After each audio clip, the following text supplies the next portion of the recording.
50대 이상이 놓치고 있는 정부 지원금 5가지 매월 10만원씩 받는 방법. 먼저 구독과 좋아요 눌러주세요. 여러분, 지금 이 순간에도 수십만원에서 수백만원의 정부 지원금을 놓치고 계실 수도 있다는 사실을 알고 계신가요?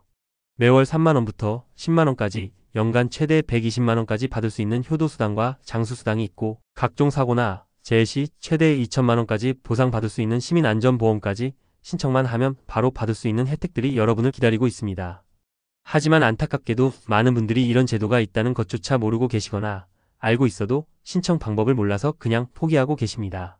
저희가 오늘 말씀드릴 내용은 결코 복잡하거나 어려운 것이 아닙니다. 주민센터에 가서 간단한 서류 몇 장만 제출하면 되는 일이고, 대부분 3일 안에 여러분의 통장으로 현금이 입금됩니다. 이미 수많은 분들이 이런 혜택을 받고 계시는데 왜 여러분만 놓치고 계셔야 하겠습니까? 먼저 효도수당에 대해 자세히 설명드리겠습니다. 효도수당은 3대 이상의 가족이 함께 거주하면서 어르신을 모시고 사는 가정에 지급되는 지원금입니다. 이 제도의 가장 큰 장점은 소득 수준과 관계없이 조건만 맞으면 누구나 받을 수 있다는 점입니다. 많은 분들이 우리 집은 경제적으로 여유가 있으니까 정부 지원 대상이 아닐 거라고 생각하시는데, 효도수당은 그런 제도가 아닙니다. 양주시의 경우를 예로 들어보겠습니다. 4대 이상의 가족이 함께 살면서 만 70세 이상의 어르신이 동일한 가정에서 실제로 생활하고 계시면 연간 50만원을 지급합니다. 이를 월로 계산하면 약 42,000원 정도가 되죠. 세종시는 더 파격적입니다. 3대 이상 가족이 85세 이상 부모님을 모시고 살면 매월 10만원씩 지급합니다. 1년이면 120만원입니다. 고양시는 3년 이상 거주한 4대로 구성된 가정에 월 7만원을 지원하고, 청주시와 과천시는 월 5만원씩 지급합니다. 실제 사례를 들어보겠습니다. 57세 박영호 씨의 경우 아버님이 73세이고 아들 내외와 손자까지 4대가 함께 살고 있었습니다. 처음에는 이런 제도가 있다는 것을 전혀 몰랐다가 이웃분의 소개로 알게 되어 신청했더니 매월 7만원씩 받게 되었습니다. 1년이면 84만원이죠. 박영호 씨는 이렇게 말했습니다. 어차피 아버님을 모시고 살던 상황인데 정부에서 이런 지원을 해주니 정말 고마웠다고요. 62세 이순자 씨의 경우는 더 인상적입니다. 시어머님이 86세이고 며느리인 본인과 아들, 그리고 두 손자까지 4대가 함께 살고 있었는데 세종시에 거주하고 있어서 매월 10만원씩 받고 있습니다. 처음에는 신청 절차가 복잡할 거라고 생각했는데 주민센터에 가서 가족관계증명서와 주민등록 등본만 제출하면 되더라고 합니다. 신청한 지 일주일 만에 첫 번째 지원금이 입금되었고, 그 후로는 매월 정기적으로 받고 있습니다. 장수수당도 놓치면 안 되는 중요한 지원제도입니다. 이는 일정 연령 이상의 어르신들께 매월 현금을 지급하는 제도로 지역마다 기준과 금액이 다릅니다. 제주도는 주민등록이 되어 있는 80세 이상 어르신께 월 2만 5천원을 지급합니다. 화성시는 기초연금을 받지 않는 80세 이상 어르신께 월 3만원을 드리고, 청주시는 1930년생 이전 출생자, 즉 현재 94세 이상 어르신께 월 4만원을 지급합니다. 68세 최정남 씨의 어머님은 올해 82세인데 화성시에 거주하고 계십니다. 기초연금은 받지 않는 상황이어서 장수수당 대상이 되었습니다. 매월 3만원씩 받고 계시는데 어머님께서는 이 돈으로 용돈도 쓰시고 저축도 하고 계십니다. 최정남 씨는 어머님이 정부에서 받는 이 돈을 굉장히 뿌듯하게 생각하신다고 합니다. 단순히 돈의 문제가 아니라 사회에서 본인을 챙겨준다는 느낌을 받으시는 것 같다고 하더군요. 여기서 중요한 점은 이런 지원금들이 신청주의 원칙으로 운영된다는 것입니다. 즉, 조건에 맞아도 신청하지 않으면 절대 받을 수 없습니다. 정부에서 일일이 찾아와서 받으라고 하지 않습니다. 본인이 직접 알아보고 신청해야만 받을 수 있는 것이죠. 그래서 많은 분들이 조건에 맞음에도 불구하고 모르고 지나치는 경우가 너무 많습니다. 더욱 안타까운 것은 이런 제도들이 소급 적용이 되지 않는다는 점입니다. 예를 들어 5년 전부터 조건에 맞았다고 해서 5년치를 한꺼번에 받을 수 있는 것이 아닙니다. 신청한 시점부터만 지급이 시작됩니다.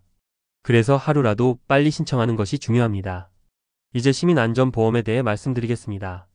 이는 정말 많은 분들이 모르고 계시는 제도인데 알고 나면 왜 진작 신청하지 않았을까 후회하게 되는 제도입니다.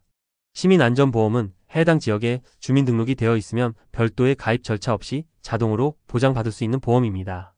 하지만 실제로 사고가 발생했을 때 보상을 받으려면 반드시 신청을 해야 합니다. 이 보험이 보장하는 범위는 생각보다 훨씬 넓습니다. 교통사고는 물론이고 화재, 자연재해, 감전사고, 스쿨존에서의 사고, 개물림 사고, 자전거 사고까지 일상생활에서 발생할 수 있는 거의 모든 사고를 보장합니다. 보상 금액도 상당합니다. 작은 사고의 경우 수십만 원에서 수백만 원, 큰 사고의 경우 최대 2천만 원까지 보상받을 수 있습니다.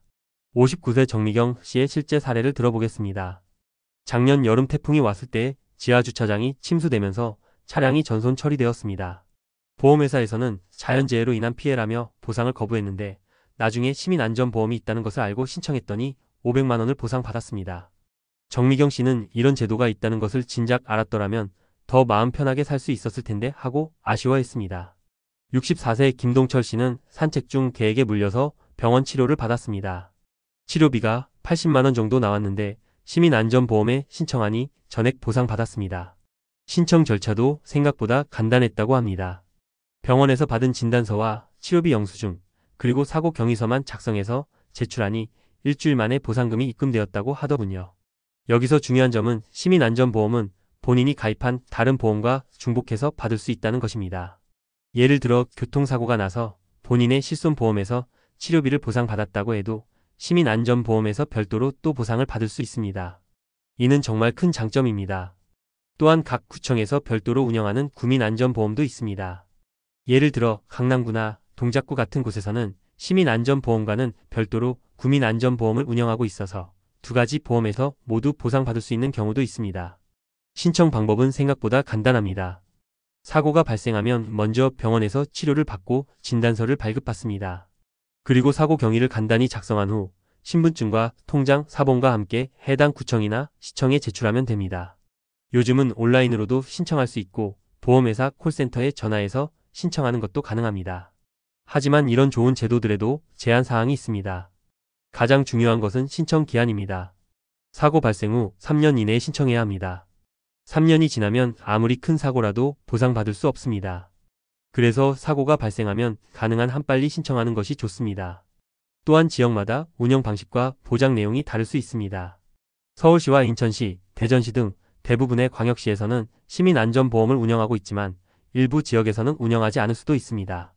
그래서 본인이 거주하는 지역에서 어떤 보험을 운영하는지 미리 확인해 보는 것이 중요합니다. 이런 정보들을 어디서 확인할 수 있을까요? 가장 확실한 방법은 거주지 주민센터나 구청, 시청에 직접 문의하는 것입니다. 또는 정부24 홈페이지에서도 관련 정보를 찾을 수 있습니다. 재난보험24 홈페이지에서는 본인 거주 지역의 시민안전보험 운영 여부와 구체적인 보장 내용을 확인할 수 있습니다. 많은 분들이 이런 제도들에 대해 반신반의하시는 경우가 많습니다. 정말 그런 좋은 제도가 있다면 왜 아무도 알려주지 않았을까? 뭔가 함정이 있는 것은 아닐까 하는 의심을 하시죠. 하지만 이런 제도들은 모두 법적 근거가 명확한 정부 정책입니다. 각 지방자치단체에서 조례를 만들어서 운영하는 것이고 예산도 정식으로 편성되어 있습니다. 문제는 홍보가 부족하다는 점입니다. 정부나 지자체에서는 이런 제도를 만들어 놓고 공고만 내면 끝이라고 생각하는 경우가 많습니다. 하지만 일반 시민들은 그런 공고를 보지 않죠. 그래서 정작 혜택을 받아야 할 사람들은 모르고 지나치는 경우가 너무 많습니다. 실제로 통계를 보면 이런 지원제도의 신청률은 대상자의 30%도 되지 않습니다.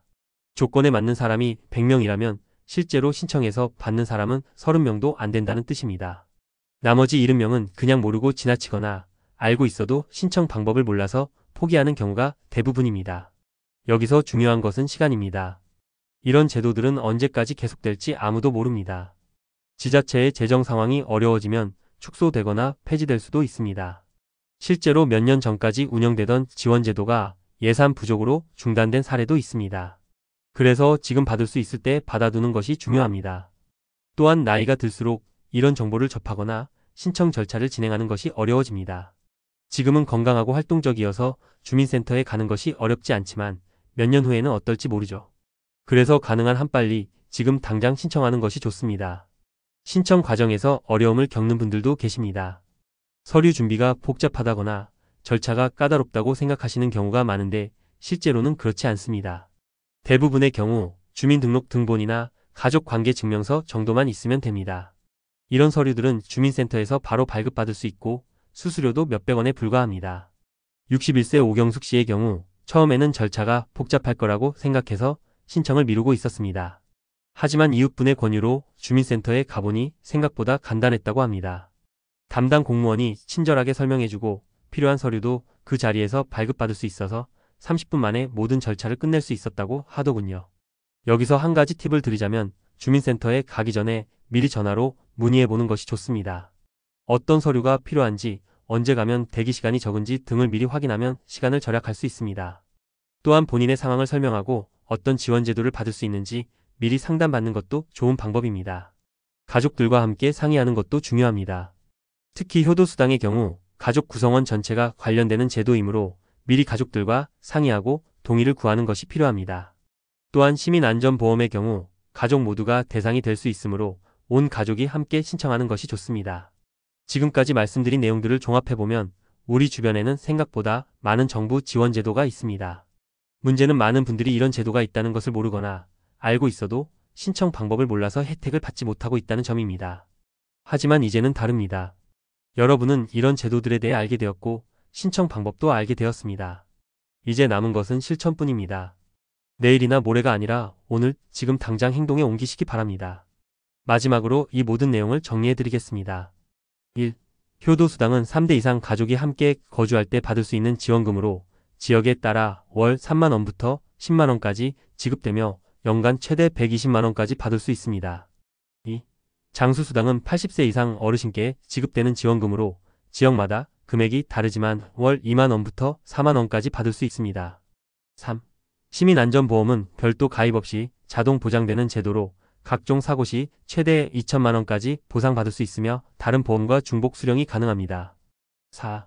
모든 지원제도는 신청주의 원칙으로 운영되므로 조건에 맞아도 신청하지 않으면 받을 수 없습니다. 5. 신청은 주민센터나 구청, 시청에서 할 수 있으며 대부분 3일 내에 현금으로 입금됩니다. 6.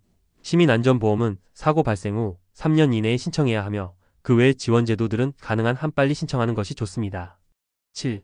지역마다 제도 운영 방식과 지원 금액이 다르므로 본인 거주 지역의 구체적인 내용을 확인해야 합니다. 8. 필요한 서류는 주민등록등본, 가족관계증명서 등 간단한 서류이며 주민센터에서 당일 발급 가능합니다. 9. 이런 제도들은 예산 상황에 따라 변경되거나 폐지될 수 있으므로 빠른 신청이 중요합니다. 10. 가족 구성원 모두가 혜택을 받을 수 있는 경우가 많으므로 가족과 함께 상의하고 신청하는 것이 좋습니다.